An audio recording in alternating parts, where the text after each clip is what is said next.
Welcome to the Doing Business in Gauteng Province panel discussion. For the next 1 hour, the Honorable Premier of the Gauteng Province, David Makhura, Yofi Grant, CEO Ghana Investment Promotion Center, Achumile Majija, Chief Commercial Officer, Prudential Life Insurance Ghana, and Saki Zamsaka, CEO Gauteng Growth and Investment Agency, the GGDA, will discuss opportunities for robust trade and investment with Ghana as the province seeks to extend economic partnerships in West Africa. Why Ghana? What is the attraction for the Gauteng province? I mean, they've come all the way from the south, all the way from South Africa, and they've set their sights on Ghana. So we'll start there. So for the next 1 hour, we'll talk about the investment opportunities that the Gauteng province has identified here in Ghana. I know there have been robust conversations, not just on this trip, on previous trips, from previous trips. So we'll focus on those investment opportunities, the conversations that have taken place with the government of Ghana, perhaps specific sectors that the Gauteng province has set its sights on, the kind of funding we're going to see, how strong the partnership, the direction the partnership is going to take, and of course, the big picture. So thank you so much, gentlemen, once again, Premier. It's an absolute pleasure to have you here in Ghana. So as I mentioned earlier, what the attraction is. What is that? What makes Ghana a compelling investment case for Gauteng? Well, thank you very much, Esther. Firstly, let me say that I hosted an Inter-Africa investment seminar in Pretoria, Tshwane in South Africa, our capital city, with the African ambassadors from all over the continent to talk about inter-Africa trade. Certainly, we have been talking a lot, AU platforms and regional platforms about deepening inter-Africa trade, but the progress is not satisfactory, between 12 and 15%. And we would like to see much more progress, and we, as the Gauteng province, have identified investment and trade in Africa as one of the key interventions to unlock slow growth. The different regions of the world, Asia, Europe, and the Americas have gone through their own problems. We think that the huge opportunities and the greater potential is in our own continent. We have done some work in East Africa and are deep in our own region, the SADC region. 61% of the exports that come out of our economy go into the SADC region, only 11% to East Africa, and West Africa is 9.4%, far behind the rest of the region. Central Africa is about 11% as well. And yet, West Africa is a very, very important region, growing region, is now a common market. So it has made significant advances with regard to integration of the African economy. And for Gauteng province, Ghana. So to come back to why Ghana. Ghana is it's common knowledge, it's the first independent country. It ushered in a whole movement of liberation in the continent, but it's still amongst the most stable democracies. Certainly in West Africa, Ghana is the most stable democracy. So can we say that is, because I want to home in on one major factor, is that the key attractive It's a very important factor. It's not the only factor. Ghana, there's change of government in Ghana without blood flowing in the streets. And Ghana also has a very predictable business environment. We had engagement with government leaders right up to the vice president, who are very, very keen to attract investors into Ghana. We have identified a number of sectors because I think the important thing is to understand that Gauteng is, as the High Commissioner said, we are the economic engine of the SADC region, not just of South Africa. We produce most manufactured goods in sub-Saharan Africa come out of our economy. We have significant industrial and advanced manufacturing capabilities. Good infrastructure, including our financial and technological capabilities. But the critical thing is that South Africa and Gauteng province can't function outside the entire African economy. So we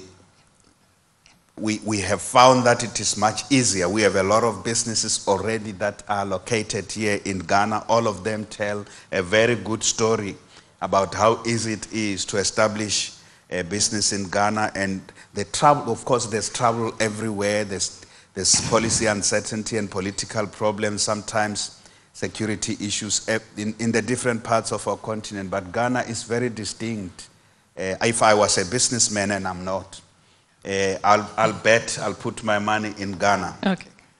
You know, and I say to Gauteng businesses all the time that if they want to grow, they should look at the continent, their own continent. But it's always a question of where in the continent. And I say for West Africa, Gauteng-based businesses would also, we are urging them to locate here in Ghana also for the West African market. Okay. Yofi, I see you smiling and nodding. I mean, this economic powerhouse, not just in South Africa, but the Southern African region. How does it make you feel, knowing that, you caught the attention? Definitely makes me feel good. I mean, if you're a pretty woman and the biggest boy in the town likes you, you should smile. I think that, I mean, objectively, David does really quantify the positives that Ghana presents to an investor on the African continent. But incidentally, I mean, South Africa has sort of leapfrogged many of the other countries that we trade with and become like the #1 trading partner and business partner with Ghana. As at the end of 2016, we've seen trade increase significantly to $7.1 billion US dollars from South Africa. Of course, the other way around is much less, so $4.7 billion. The other way around is $7.4 billion. Okay, now you're head of the Ghana Investment Promotion Council. Obviously, you also need to put, perhaps by way of incentives, you need to prepare, because I'm just thinking about the pressure. I mean, you're just sitting there and then all of a sudden, South Africa comes and says, we want to do business with you. So in terms of the incentives you put together, in terms of how you're putting policies together to attract, keep the investments, and also to protect these investments, what has the Ghanaian government put together? Well, first of all, I want to correct the impression that it was sudden. It's not sudden. I mean, Ghana and South Africa have had relations ever since independence, pre-independence.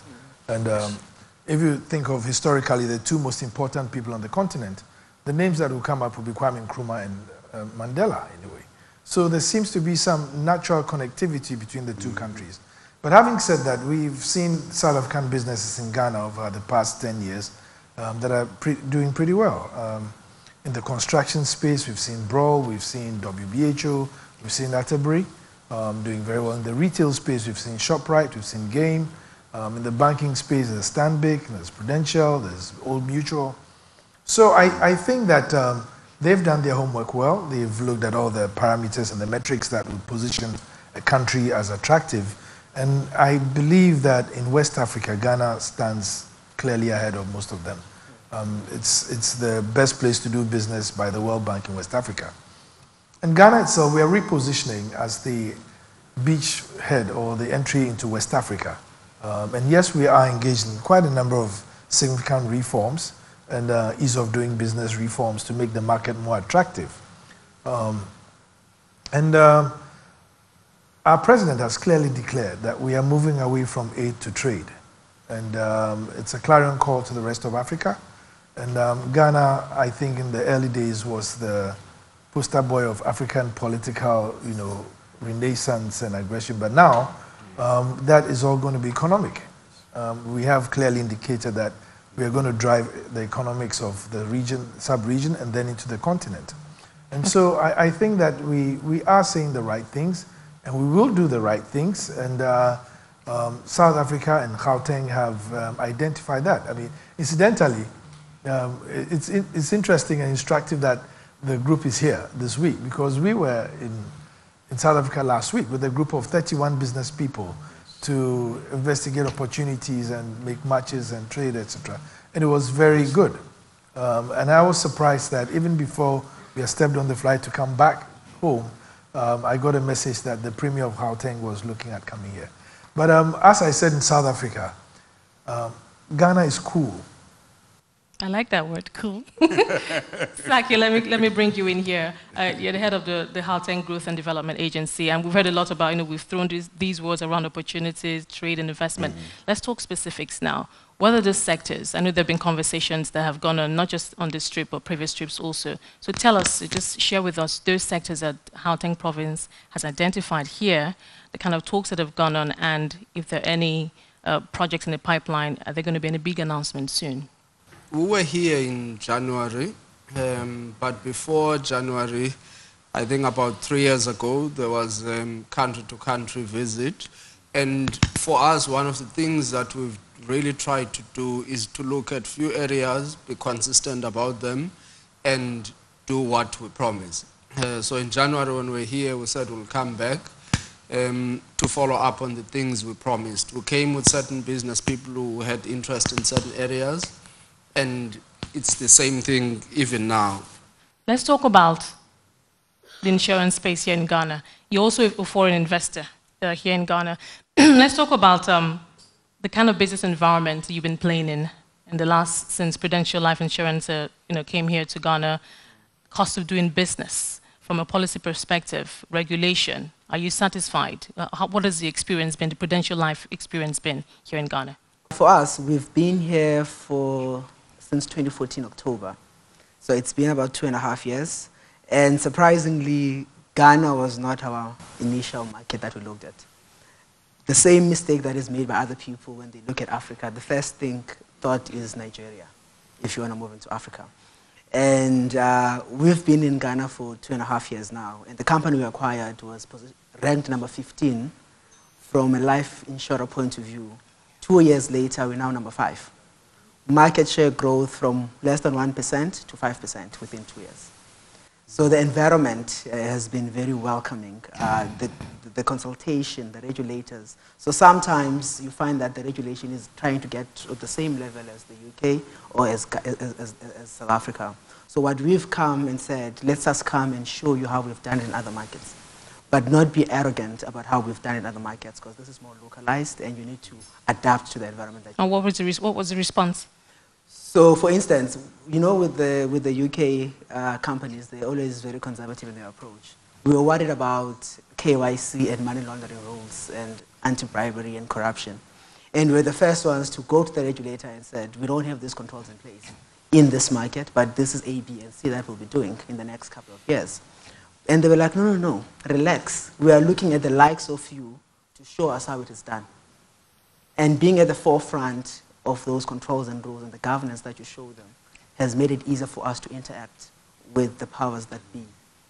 Recently, there was a new law coming up where airtime cannot be used for financial transactions.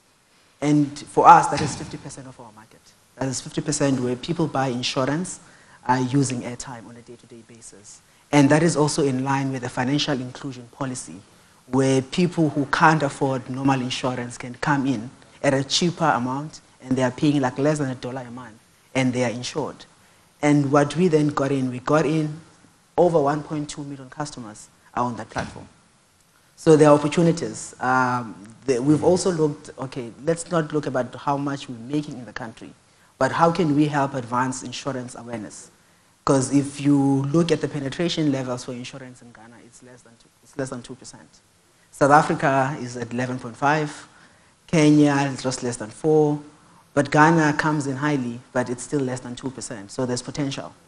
And there's a lot of reforms, there's a lot of policies in place where the government says, insure our people. Yes, there are laws around money laundering, KYC, where you need to have identification for people before you take them on board. But you find that you're in a market where there's no proper street addresses. So if you're just going to exclude people because of identity, then it goes against the financial inclusion laws. So the laws are there, but the adaptation and implementation needs to be tailored for the environment that we are in. And we are taking steps. There's been some development. The GIPC is always in consultation. There are forums where you lobby government, and successfully so. We've lobbied government where, as much as they had issues with the airtime, but they made exceptions when it comes to financial services and for insurance. So there's leeway, but there's consultation that needs to happen. And some of the mistakes that you find multinationals doing, they come in and say things are done this way. But I think you need to also allow the locals to show how it is done and enhance what they do rather than to say it's my way and nothing else. So we found it's been very easy. We're looking forward to doing more stuff in Ghana. We're trying more things now, not just selling insurance, but selling packages. So funerals are big. So instead of selling a policy, sell a service. And that you find that everything we try it in Ghana and we replicate in other markets. And we've now gone to 5 more markets, including Nigeria, but we are using the Ghana model in the implementation to other markets. Good. Premier, let me ask you this. Now, obviously, before you move out to another region, another economy, obviously it means that things are, should say, good at home, relatively yes. to a good extent. And I knew that, as you said earlier, Gauteng economy quite robust, contributed a significant amount to SA's overall GDP.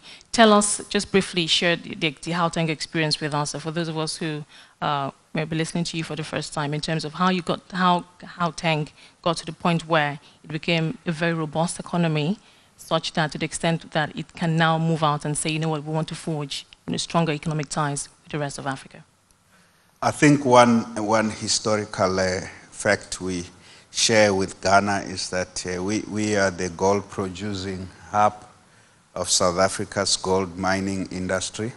That's where Gauteng started a century ago. We were just this economy that was pumping gold. You know, Ghana, Ghana is a gold producing country. About 30 years ago, the economy significantly began to transform into essentially post-industrial with significant services as the key drivers. And we de-industrialized in some of the areas as a result of the opening up of the economy. So we've got significant, we have seen a transformation from a mining economy into a manufacturing economy, into a significantly services, and then we at a level of advanced manufacturing. And that's what, when Africa talks the 4th Industrial Revolution at the World Economic Forum, and all the ambitions of the Africa's industrialization, we have significant industrial capabilities in that regard. But those capabilities have not been deployed towards Africa's industrialization. And I think that's what the focus is now. We're saying to manufacturers in our province, we've got a group of business people here who manufacturing capital equipments for mining and construction and infrastructure, kind of what would be called Industry 4.0. We've got what you would find manufacturing capabilities that are found in modern economies in Asia and in Europe, but deployed to the African context as a whole. It's a huge opportunity.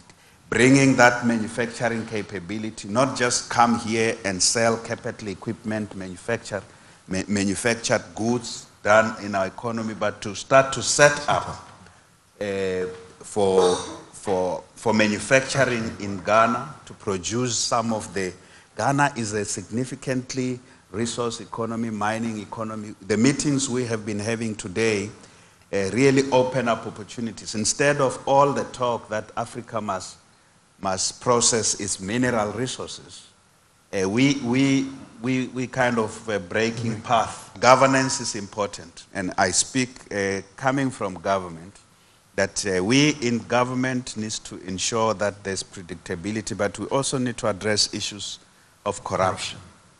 The idea that in Africa you can't do business without having to pay a bribe must be something we just completely get rid of in the African context. So good governance and set policy environment that's supportive of business is quite crucial. But we also say that the business people who come from South Africa who are getting into this, deeper into the different parts of our continent, must be willing to work with local partners. If you want to do business in Africa, you must be willing to partner with Africans in those markets. We say the same to Ghanaians coming to Johannesburg. When you're coming there, we would like particularly, we want a two-way trade. It's not about bringing business people here to invest. It's also about bringing business people to South Africa, Ghanaian business people to come and invest there. In some sectors, we are doing very well. In other sectors, and I want to say, sectors like the financial markets, we still have a big problem that there are too few banks in South Africa. And there are we have other, especially the SMME sector, doesn't get access to financial markets that it needs. And we can learn a lot from some of the banks in Ghana here, how you were able to support the growth of the informal economy to get to formalization. So in that way, we also support growing together. We get our economies to grow in a way that's more inclusive. So I think from a government perspective, we in government must have an attitude that let's do business in a clean way, and let's attract business in our environments and ensure business grows there. But business people must help us. They must not pay bribes to politicians. Okay, that's good to know. It's like you were talking earlier about specific projects. Now, we know that the World Bank is projecting that the Ghanaian economy is going to grow 6.5% in 2017, but we know that there are challenges in the economy. Mr. Yufi, you would agree with me. There are challenges in power, infrastructure. These are challenges for Ghana. But how is Gauteng hoping to turn those challenges into opportunities? Is the power sector, infrastructure, are those part of the sectors that you're interested in? The first example I made of a tile manufacturer that was looking at setting up here, energy, it is for us an opportunity in many ways. The cost of energy here is still a little bit high, which makes it viable for alternative energy sources, potentially gas, solar, which we have a big experience on, and we're starting to have some manufacturers. And with the capital equipment guys we brought into the delegation, we're saying maybe let's look at smaller projects that are doable, because again, doing these projects creates confidence. So we have some solutions that don't require 1 gigabyte for them to be viable. Maybe at 10 megawatts, it can be viable as a project. So those are some of the things we're looking at as opportunities here. Would you also be extending those investments to the rural areas?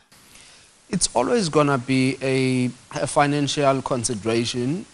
So that's why I stayed away from saying we're going to announce. We don't want to announce anything. Business must. Not even the size. Nothing with the size of the investments that are being made. Yeah, I was hoping I would get a number. No, we want business people to do things. We want economic growth to be what shows that there is real investment. Projecting 6.5%.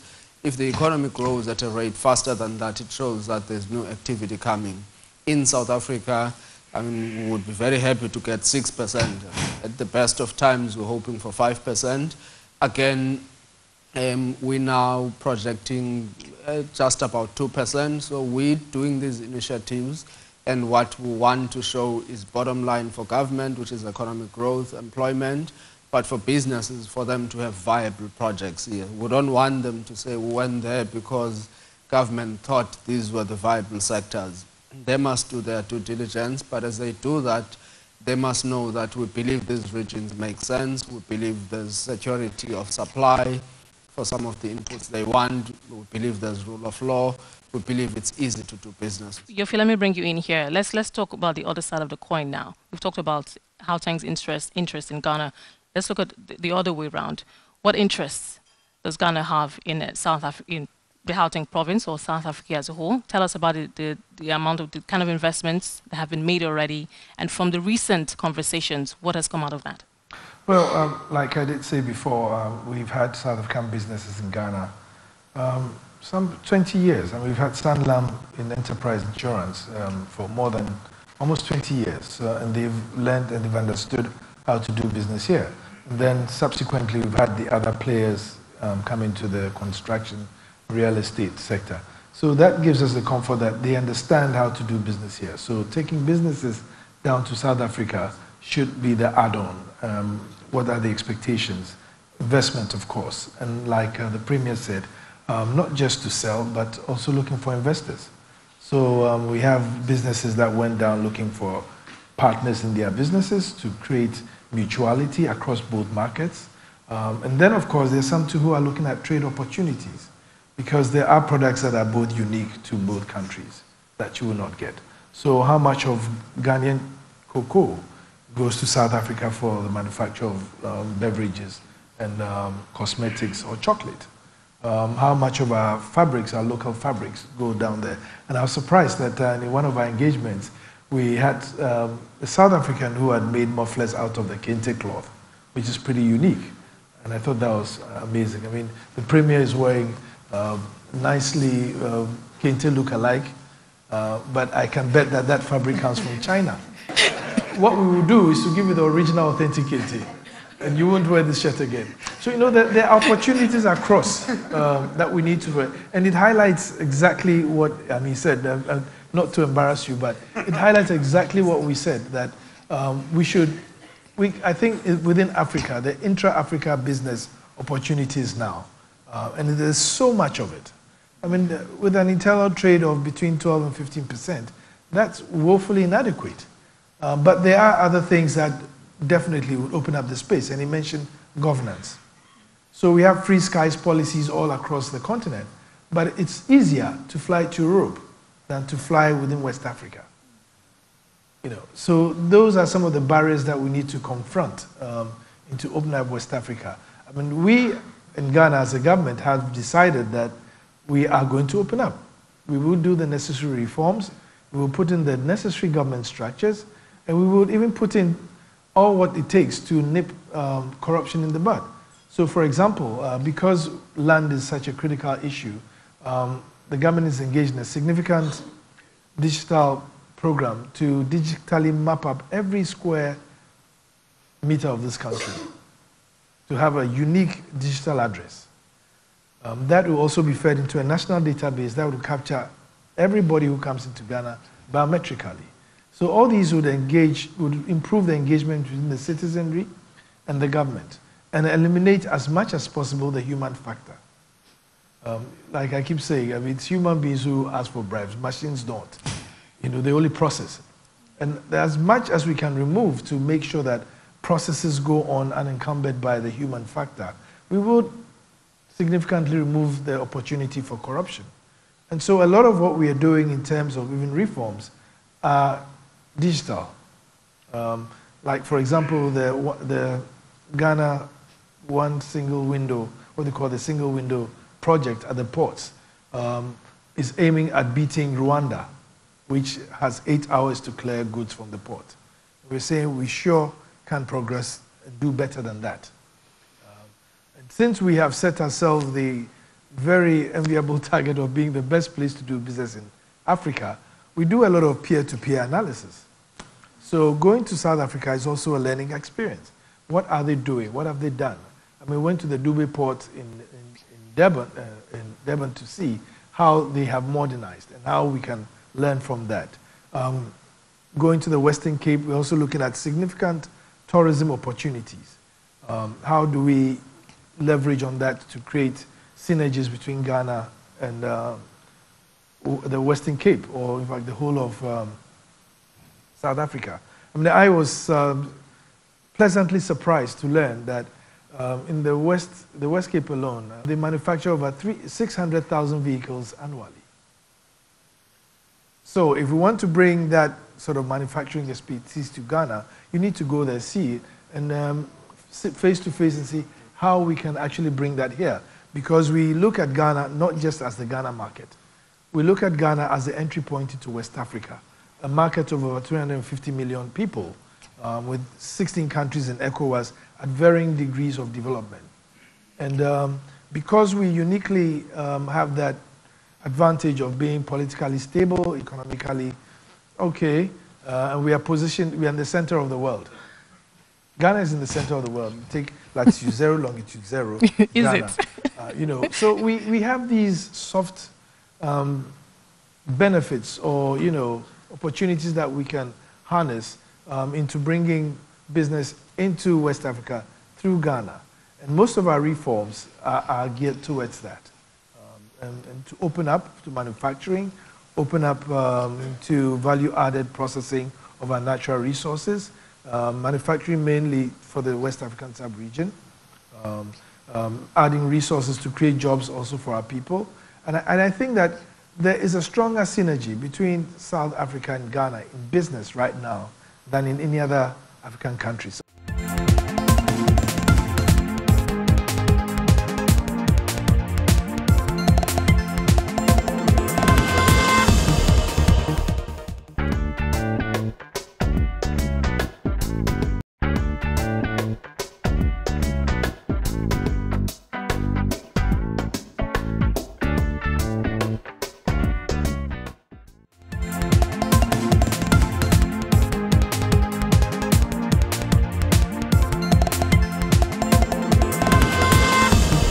Actually, let me ask you this. So many countries are jostling for that #1 position to become the economic hub of the African continent. Nigeria is also in the running for that. And of course, the size of the population gives it an advantage, but of course, there are also a number of disadvantages. But what do you think will set those African countries in whatever region apart? Stability, stability, stability. It's very, very key. Ghana is very stable in a number of fronts. Ebola happened, Ghana was safe. There's a lot of terrorism around the region, but Ghana is fairly safe. But I think also the ease of doing business. We've been talking to other markets, and we are still in talks. Some have started at the same time as Ghana 2 years ago when we started engaging them. But there's a lot of red tape, bureaucracy, where you need to pay to see this person, or you always have to get a connection. In Ghana, what I've found, you guys appreciate foreigners more than your own. If a foreigner is selling something, it's more easy for that person to get access than a local business. But then if you go to another country in Africa, they look at you and think, we can do it better ourselves. Or South African business or British, you think you are better wherever you go. We won't do business with you. We'll grow our own timber. But the nice thing about Ghana is the skill base. The people are quite knowledgeable. They are willing to learn. They are willing to try new things. There are so many things we've tried in the last 2 years. Some have worked, some have not worked. But the guys are willing to wake up and do something about it. They always want to try. They always want to try new things. And we've exported some of the experiences that we've had here to other markets. And for us, we're financial services, but we are not looking at just selling policies. What else can we provide in the value chain to make it easier for our people? We started with insurance. Asset management could be next. We are all a full service, financial services business. And I find that government plays a big role to make it easy for businesses to attract FDI. Ghana, because they are still trying to keep on par with most developed nations, they are willing to try new things. I spoke of penetration levels for insurance. So it means a lot of people are not insured. So there's potential. And to show that there is potential, flights coming to Ghana are always full. Flights from Europe, they are always full coming to Ghana. What is it that they know that we don't know? There's a lot of, it's always full. You pay twice the amount you would pay going to Singapore. Flying on a BA from London to here, about 4.5 pounds on business class, which is double what you would pay anywhere else. And it's not tourists. It's business people. And they are not only just focusing in Accra. Go to Takoradi. There's a lot of businesses that are happening there. So I think governance needs to be there, but just government needs to have right, flexible policies that allow you to do business with them. corruption is big. We are a European company, so anything that happens in Ghana affects the entire, the entire business. So whatever wrong thing that happens here, it will affect our entire business. So it's for us, we've been comfortable to know that we're in safe hands. Very much so. But it's mainly government, stability, and the ease of doing business. Premier David, let me ask you, there have been exchanges of ideas.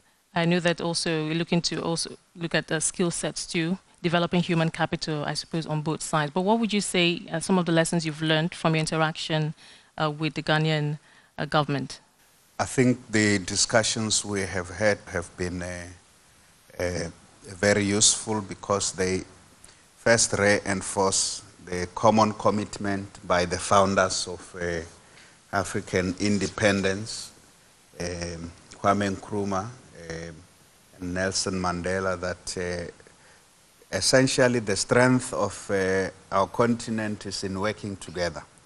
And in this period in particular is in the area of the economy. That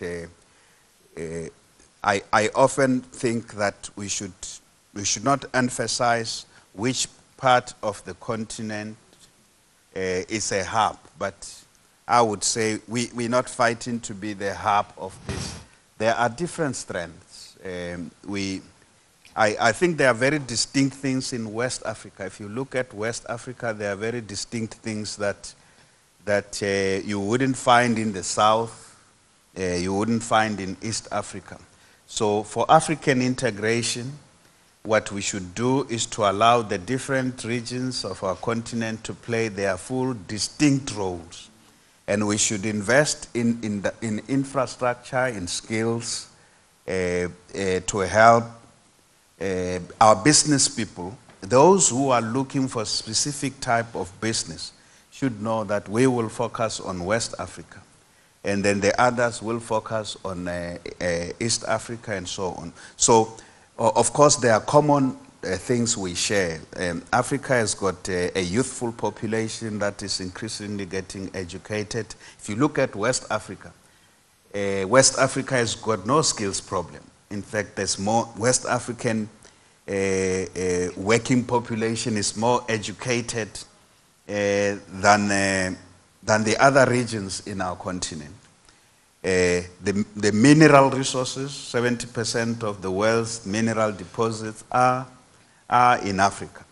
So how do we invest significantly to unlock the potential of our youth through skills development, investing in skills, and how do we use existing industrial capacity we have? But I don't think we're competing. And maybe there's a degree of competition that's good.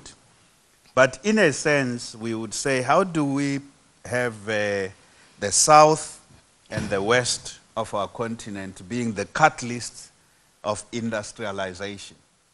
Some might say we need to eliminate some barriers first. Yes. Let's allow free movement first. We still have border controls, even currency restrictions. That, taking us back to the conversation on inter-African trade. Yes. Many analysts tell us that, look, until these barriers are removed, we cannot move as fast as we ought to in integrating, the economies on the continent. I know that the High Commissioner is here. There's a lot of pressure about the issue of visas. In fact, she spends a lot of her time unlocking the movement of people. The ideal thing, yes, the ideal thing is that we just need this common African passport. That has been discussed at the AU and a lot of times. But we know that there will be different pressures the countries will experience. But realistically, how do you get there? How do you open up the movement, at the same time deal with the challenges of nation states? Yes, we want to move to this dream and the vision of Kwame Nkrumah, of One Africa. We have to do so on the economic side, but we have to do so in phases. So you'd like to see better economic prosperity, perhaps across the continent, first, where people do not begin to aspire to move out, not because they want to go and do for trade reasons, yes, or investment reasons, but for other reasons that you're probably not ready for. Yes, I think sometimes our regulatory environment at the level of governments are trailing behind the dynamic connection between the economic forces is happening, is being arrested in a great deal by government regulations and all that. And sitting from where I sit, I kind of understand the fears at the level of states that opening up one morning, we wake up, you can easily move from one part to the other with this great unevenness amongst the different countries. You could create a lot of problems for countries that are trying to manage. But we certainly, Africa's progress is arrested by the many rules and bureaucracy that is piling up that hinders business. And from where I sit, I think we should do much more. It should be much easier for business people to get visas over a longer period of time. Is that your perspective, too? With him, and I am in a, sometimes I look at myself as I'm in a very interesting situation.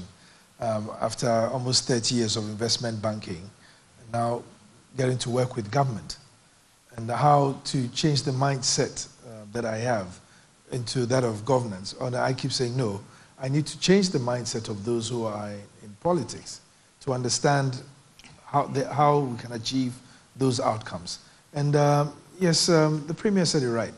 Business is way ahead of governance. I mean, if you look at some of the companies in West Africa, and let me use EcoBank as an example. It has 36 branches in Africa. I don't know of any faster form of regionalizing than that, regional integration than that. Dangote is in 40 countries in Africa.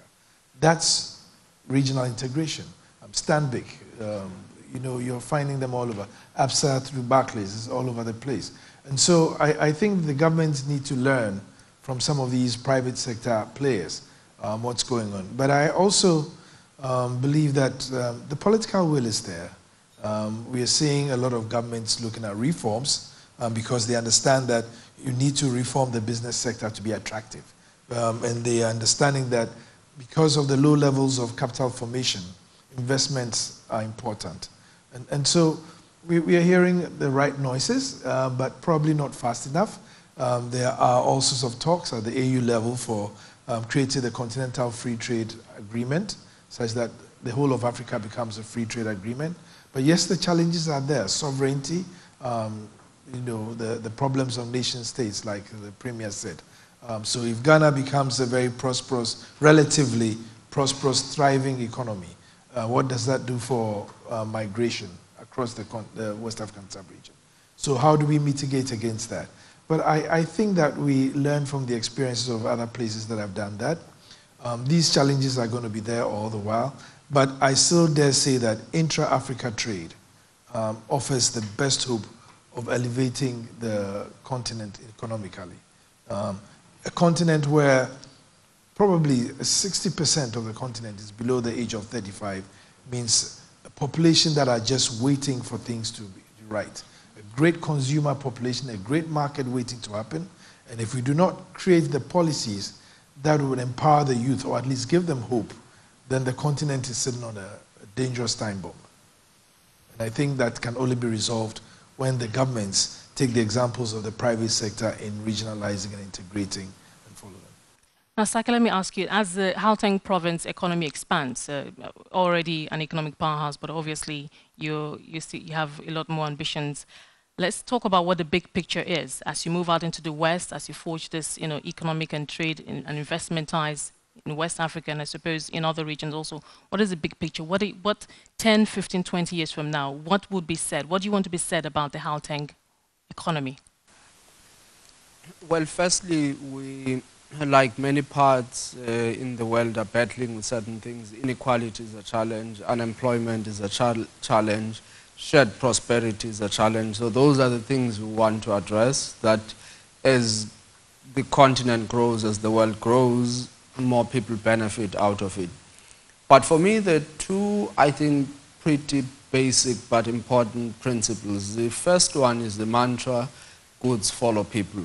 So the point Achumile makes that you have a lot of flights coming into Ghana. You have 2 flights from South Africa into Ghana. You now potentially are going to have Rwanda Air coming here. I grew up in the Eastern Cape where a lot of teachers were from Ghana. So there's long ties. So it's no accident that in the West African region, Ghana is one of those countries we do a lot of business with, because there's been relationships at people to people over time. So if as a continent we want to grow, we've got to acknowledge that the free movement of people is the first basic step. You can't do business with people you don't know.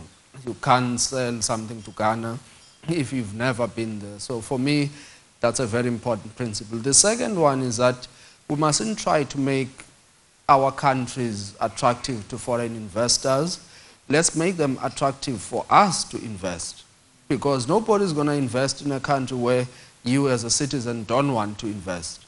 So the point is that you can't be the one with the cheapest labor, you can't be the one with the biggest incentives. You've got to be the one where people can do business, can make money. There may be different things that contribute into that, and the biggest one is demand, but also somebody must lead into that. I think where we also become a little irresponsible as Africans, that we don't even mobilize the savings we have to invest in our own country. So the first ones will allow our own pension funds, our own insurance funds to take money out of the continent, because we also want to be convinced that we must invest in Ghana. Why should I read a brochure to tell me that there are energy requirements here that must be met? Why should a person who's from Ghana read a brochure to realize that there's an SME market in South Africa that's underserviced, or you have a product from Ghana that is competitive in South Africa? So I think we're often very much outward focused. We've got to convince the world, we've got to be liked, but we don't have the confidence ourselves to say this is the right thing to do. And if you don't believe what you're selling, why should anybody else believe it? And what better way to show that you have confidence in your energy sector by starting to do things? And we get also caught up in the grand projects. We want the big legacy projects, which we're never going to see in our lifetime, but there are small things we can do, and it is those small things that create confidence. So I think, I mean, if you look at every stats, intra-Africa trade, 12 to 15% of the processed foods that we eat, 10% is in the continent, the rest is imported. So at every level, things just don't make sense. But again, in the same breath, if we invest in our continents, incomes are going to grow, demand is going to grow. So you don't have to really displace anybody, but you're creating activity that didn't, and then everybody's going to come in. So I think if you look at East Africa, it's also starting to do things that are interesting, both East and West Africa actually, with the common markets, not as progressive as they should be, but you've seen big things happening. In West Africa, growth rates averaging 5–6% because you have a common market. East Africa, same thing. You've seen growth in tourism going up. You've seen growth in the economy going up. But one of the sectors that was also very interesting, cell phone companies. They're scared if you remove roaming rates, we're going to lose revenue. But actually revenue increased because it's become cheaper for people to call, and people call more. So these fears we have at times are imagined, and once we get over them, you actually realize that they create better opportunities. Because why would anybody want to leave a place they call home to go to a strange place ordinarily, unless you're really adventurous, unless you want other experiences? But naturally, what drives are the perceptions of economic prosperity elsewhere. But if you offered convenience opportunities, people won't want to live where they are. And I think that should be the focus. We're dealing with the symptoms and addressing the fact that what people really want is to wake up in the morning, go to work, have a decent public transport, their kids can go to school, they feel safe, they have food on the table. I think in the world we mostly want the same things. But I think as Africans, not only do we have the capacity to do it, but I think we've got to change the way we look at things, that let's act in the way we want others to act. They will follow. Akumile, Saki has raised a very good point, especially the part about getting local investors to be a lot more confident in the economy also, and showing that they're also a priority for the government. I would like you to speak to that point, share your own perspective in terms of how important it is for African governments to take that and run with it, ensuring that local investors are not left behind. I think we give too much power to governments and too much responsibility to government to create the platform. I think we as business people, we need to create the environment that we want to be in. Like they were saying, businesses is going 10 times the pace of governance and government. If you're going to be trailing behind government development, you won't get anywhere. But I think it's a responsibility of us as business people that whilst we are growing our businesses, let's also grow our industries. What I mean by this is, for instance, in Ghana alone, there's probably 2 qualified actuaries, which is very important for the insurance sector. A lot of Ghanaians are qualified, but they're not based here. So what we then look at, how do we then grow that skill set within the environment? So how do we fund more students who are studying actuarial who then qualify as actuaries? So we are not necessarily growing them for prudential, but we're growing them for the industry. So how do we come in and identify a gap and develop that need? Same as with when you bring in your foreign workforce. I don't understand why you would bring the entire management that is not from here. Bring 1 or 2 people just for the integration, and then with an exit plan that you will hand over to the locals. They can do it better as well. When you think about the future of Africa, 20, 30 years from now, you think about what governments are doing now to improve the livelihood, the well-being of their various citizens. Do you have hope, or do you worry about the future of Africa? One of the critical issues is really that, first, to acknowledge that Africa has come a very long way with regard to its own evolution, including the democratic development, institutions. One of the things is really that probably around 1990 it was an exception to have a democratically elected government in Africa, and extremely rare to have anyone who loses elections and walk out of State House. But it is no longer an exception now. It is an exception now to have a military coup in Africa. And so there are a lot of developments that we should appreciate where we are, that give me hope, but we still have major challenges. We have just 5 minutes left. Just closing thoughts. Yofi, you wanted to add something? Oh, yes, the policy inconsistency continent-wide must be addressed. Where you go to different parts of the continent and you find policies that are totally inconsistent because they do not enable trade to happen or investments to happen. And also the indiscipline we have on the continent, which is almost become the collective unconscious. We don't respect time, we don't respect other people's values. You know, they're very difficult. I mean, I was doing some research and I found out even more stark revealing stuff, that the total stock of capital flight from Africa as of 2016 was in the region of $800 billion, with an extra 20 billion added every year. And yet, we have this image of a continent with a begging bowl in hand, going to the wealthy countries for aid. And that must stop. We're in a country, Ghana, that prides itself as an agricultural country. If you go to the north of Ghana, you find 8 million hectares of very arable land that has not been farmed. Yet we import, our food import bill every year is $2.2 billion. And a good 80% of it is not from Africa. So there's a lot of introspection that we need to do. There's a lot of thinking that we need to do. And yes, the citizenry must extract accountability from the leadership. And that's the only way you can do it. And if the government comes and is not doing the right thing, vote them out. If another one comes and don't do, vote them out. Keep voting them out till you get a government that will respond to the needs of the citizenry. Somebody, the African who will be proud to say, yes, I was brought up in Africa and I have certain values that nobody can take away. And those values make the continent a great place to be. That's what I think we are looking for. Achimile, closing thoughts?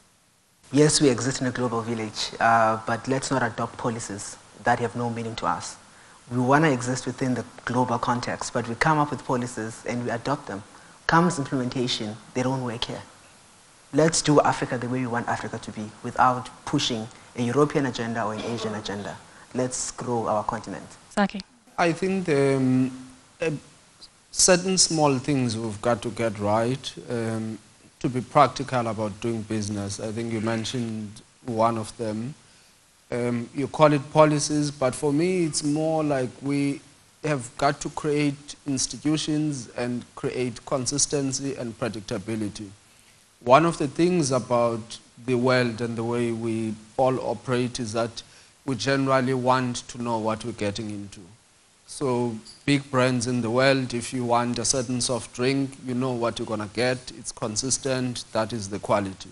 I think often us as Africans, we don't want to go through that pain of building institutions. So I think for me, we have a lot of talk and many things, but eventually let's act, let's do something, let's be consistent. The things we're doing right, let's learn to replicate them and just build systems and quality around them. So much for your thoughts. Thank you so much.